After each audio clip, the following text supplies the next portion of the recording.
음,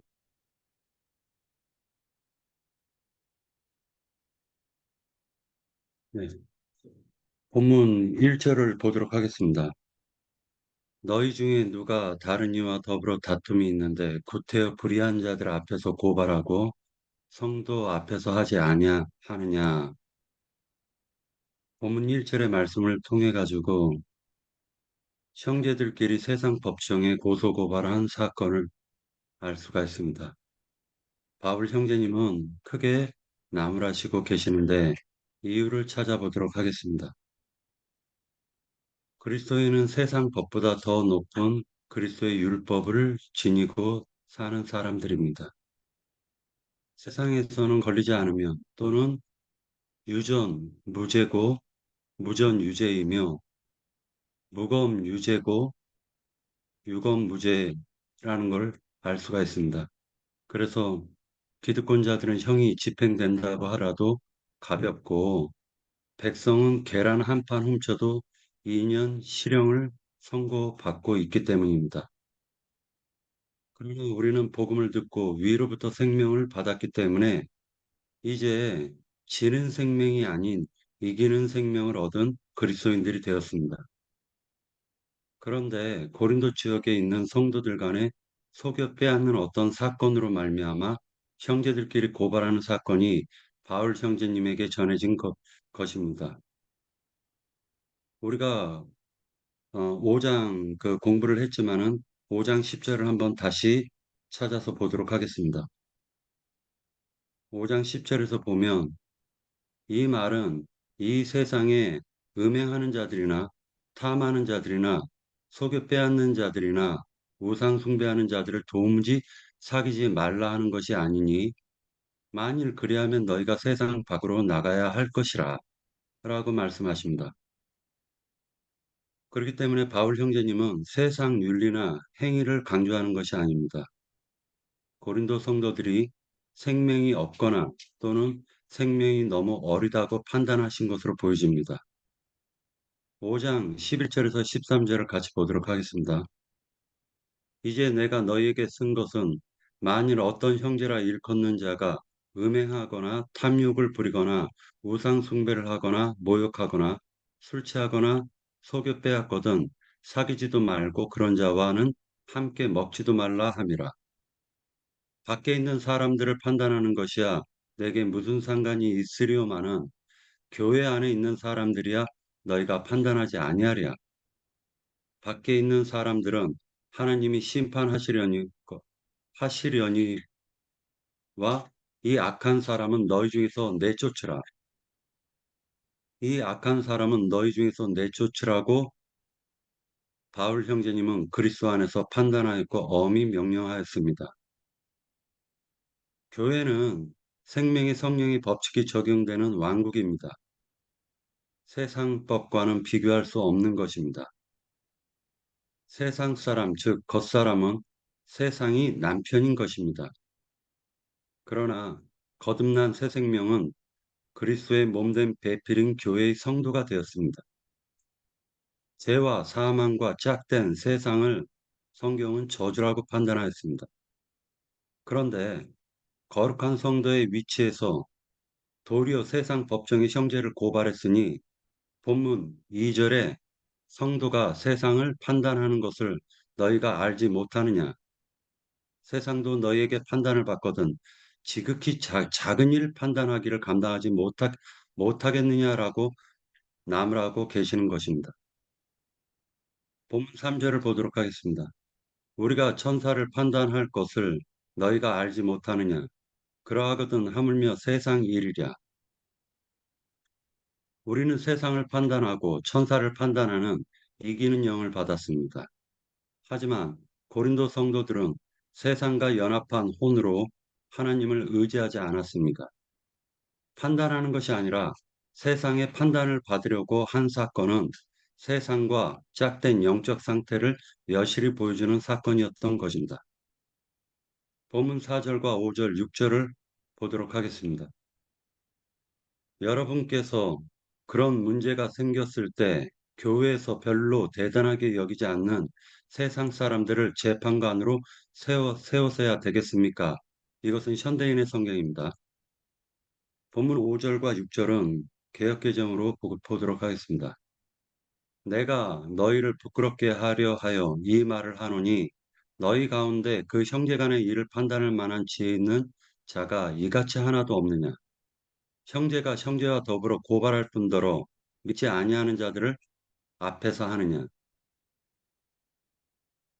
요즘에 작태에 보면은 세상 교계는 비트코인 또는 피라미드 다단계 판매를 하면서 자신이 목사라고 그러니까 믿고 따르라고 하는 것을 많이 들었습니다. 그리스도인들은 세상과 분별된 사고를 가져야 함에도 교계는 오히려 세상과 영적인 것을 분별하기는커녕 섞어버리는 일들을 자행하고 있습니다. 바울 형제님은 성도들끼리 오히려 불의를 당하는 것이 낫고 속임을 당하는 것이 낫다고 하십니다.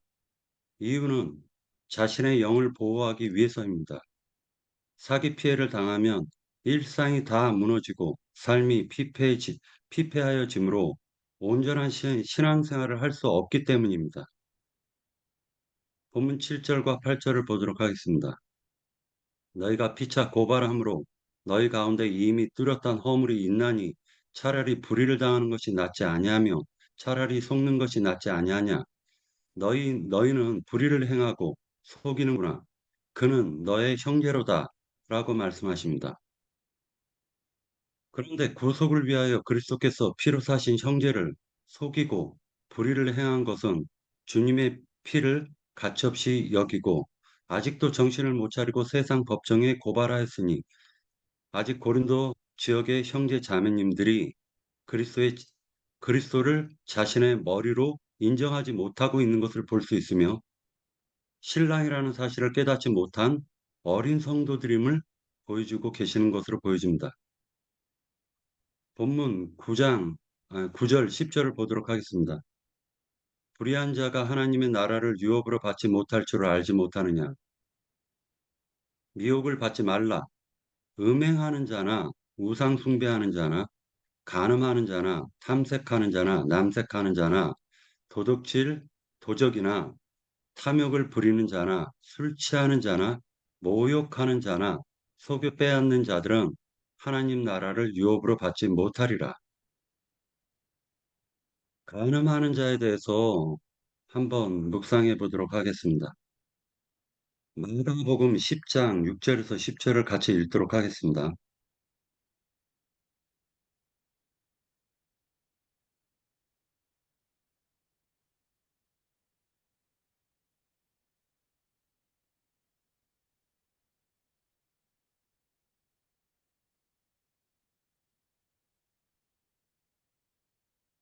말씀을 읽겠습니다. 창조 때로부터 사람을 남자와 여자로 지으셨으니 이러므로 사람이 그 부모를 떠나서 그 둘이 한 몸이 될지니라. 이러한즉 이제 둘이 아니요 한 몸이니 그러므로 하나님이 짝지어 주신 것을 사람이 나누지 못할지니라 하시더라. 집에서 제자들이 다시 이 일을 물으니 이르시되 누구든지 그 아내를 버리고 다른 데에 장가드는 자는 본처에게 간음을 행함이요 또 아내가 남편을 버리고 다른 데로 시집가면 간음을 행함이니라. 간음은 장가나 시집을 가서 한 몸이 된 이후 그 몸을 나누면 간음을 행한 것이라고 받아, 받아들일 수 있는 것입니다. 한 몸이 나누어져서 다른 데에 장가들면 남자는 간음한 것이고 여자는 남편을 버린 것이 한 몸을 나눈 것이며 이것을 간음을 행한 것이라고 예수님이 제자들에게 설명한 것으로 보이는데 이것은 검증이 좀 필요합니다. 이렇게 추정할 수 있는 것은 하나님이 짝지어 주신 것을 사람이 나누지 못할지니라고 하셨기 때문에 이런 생각을 하게 되었습니다. 다시 본문 고린도전서 6장 11절을 보도록 하겠습니다. 너희 중에 이와 같은 자들이 있더니 주 예수 그리스도의 이름과 우리 하나님의 성령 안에서 시승과 거룩함과 의롭다 하심을 받았느니라. 결국 위에서 나열되었던 모든 허물들이 있던 사람들이 지금 거룩한 성도라고 칭함을 받는 교회에 들어오게 된 것입니다. 그가 비록 속이고 빼앗는 자라 할지라도 그는 그리스도 안에서 씻음을 받은 거룩하고 의로운 자라고 생각하고 그의 허물을 없이해달라고 기도하는 것이 그리스도의 마음과 같지 않나 생각해 봅니다. 그러나 그 형벌은 우리가 구약 성경의 다윗의 사례를 통해 가지고 밧세바를 취한 사건으로 말미암아 두 아들의 반역을 통하여 하나님의 무서운 형벌을 받았던 교훈을 생각할 수 있습니다. 본문 12절을 읽도록 하겠습니다. 모든 것이 내게 가하나 다 유익한 것이 아니요 모든 것이 내게 가하나 내가 무엇이든지 얽매이지 아니하리라. 바울 형제님은 자신이 세상에서 벗어나 자유자가 되었으며 조문의 율법에서도 자유자가 되었으며 죄로부터도 자유자가 되었다는 것을 강조하면서 다시는 세상과 율법과 죄에게 얽매이는 일은 없을 것이라고 말씀하는 것으로 보여집니다. 이유는 그리스도가 신랑이기 때문입니다. 13절을 읽도록 하겠습니다. 음식은 배를 위하여 있고 배는 음식을 위하여 있으나 하나님은 이것저것을 다 패하시리라. 몸은 음란을 위하여 있지 않고 오직 주를 위하여 있으며 주는 몸을 위하여 계시느니라. 그리스도는 몸된 교회에 함께 하십니다. 우리는 세상에서 죽은 자이며 죽었기 때문에 자유자가 되었습니다. 자유자는 주님이 남편이며 이제 둘이 한 몸이 되었습니다. 본문 14절에서 16절까지 같이 읽도록 하겠습니다. 하나님이 주를 다시 살리셨고 또한 그의 권능으로 우리를 다시 살리시리라. 너희 몸이 그리스도의 지체인 줄을 알지 못하느냐?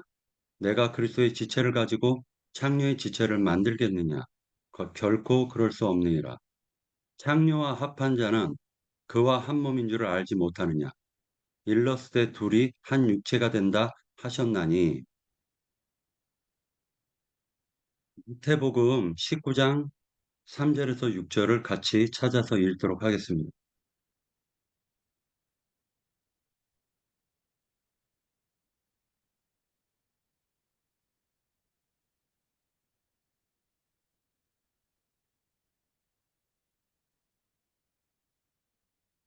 네, 찾았으면 읽겠습니다.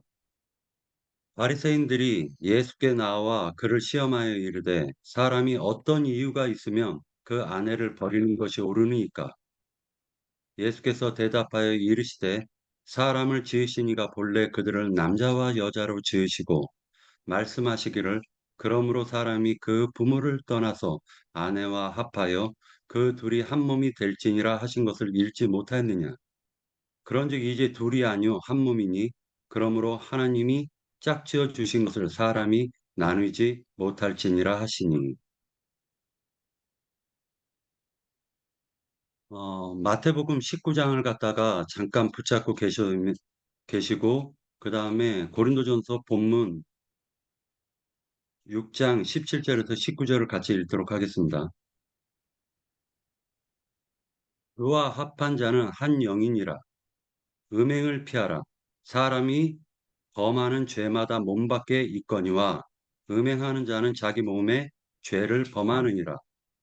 너희 몸은 너희가 하나님께로부터 받은 바 너희 가운데 계신 성령의 저인 줄 알지 못하느냐. 너희는 너희의 것이 아니라고 하십니다. 육적 음행도 자신의 몸과 창기의 몸이 섞이는 것입니다.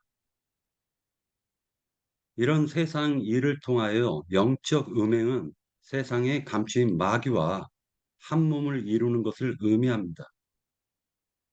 보이는 것은 세상을 사랑하는 것으로 나타나지만 실제로는 세상을 지배하는 마귀와 자신의 혼을 합하여 한 몸이 된 것을 의미하고 있는 것으로 보여집니다.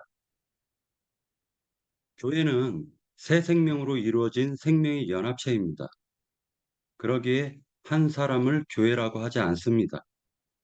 교회는 연합체이기 때문입니다. 그러기에 곰팡이가 핀 벽돌은 제거가 되는 것입니다. 세상과 짝이 되면 그는 교회에서 쫓겨나기 때문에 에서와 같이 한 그릇 팥죽에 자신의 영과 마음을 팔지 마시길 원합니다. 다시 마태복음 19장 7절에서 9절을 읽겠습니다.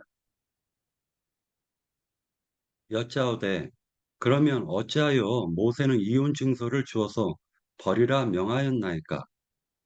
예수께서 이르시되 모세가 너희 마음의 완악함 때문에 아내 버림을 허락할거니와 본래는 그렇지 아니하니라.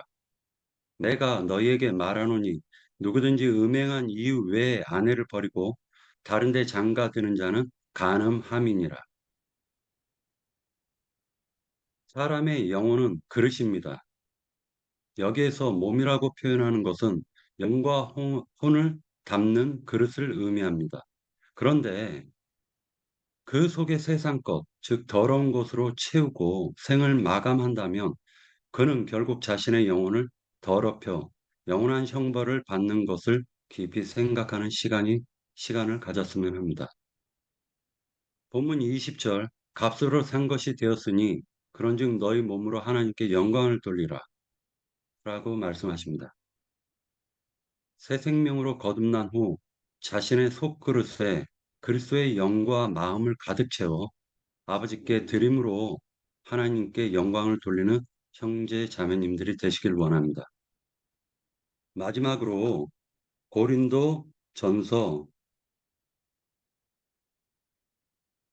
1장 23절을 보도록 하겠습니다. 너희는 값으로 사신 것이니 사람들의 종이 되지 말라. 고린도 9장, 고린도전서 9장 25절서부터 27절까지 같이 읽도록 하겠습니다. 이기기를 다투는 자마다 모든 일에 절제하나니 그들은 썩을 승리자의 관을 얻고자 하되 우리는 썩지 아니할 것을 얻고자 하노라. 그러므로 나는 다름질하기를 향방 없는 것 같이 아니하고 싸우기를 허공에 치는 것 같이 아니하며 내가 내 몸을 쳐 복종하게 함은 내가 남에게 전파한 후에 자신이 도리어 버림을 당할까 두려워함이로다. 네, 마치겠습니다.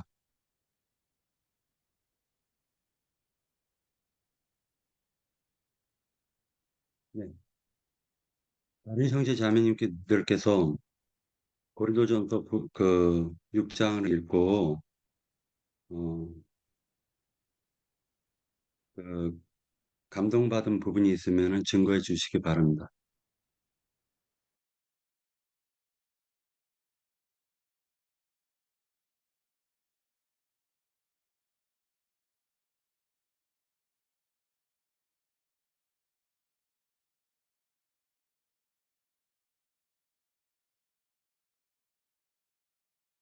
그러면은 그 한 가지 생각해 볼 게 있는데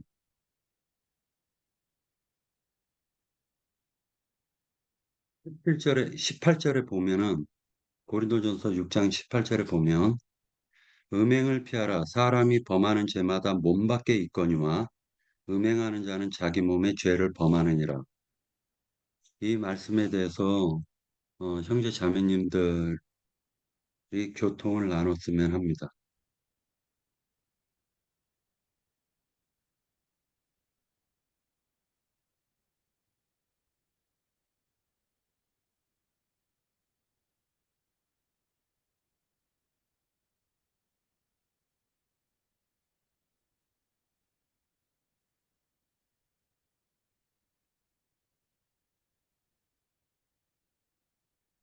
말씀하시는 형제 자매님들 안 계세요?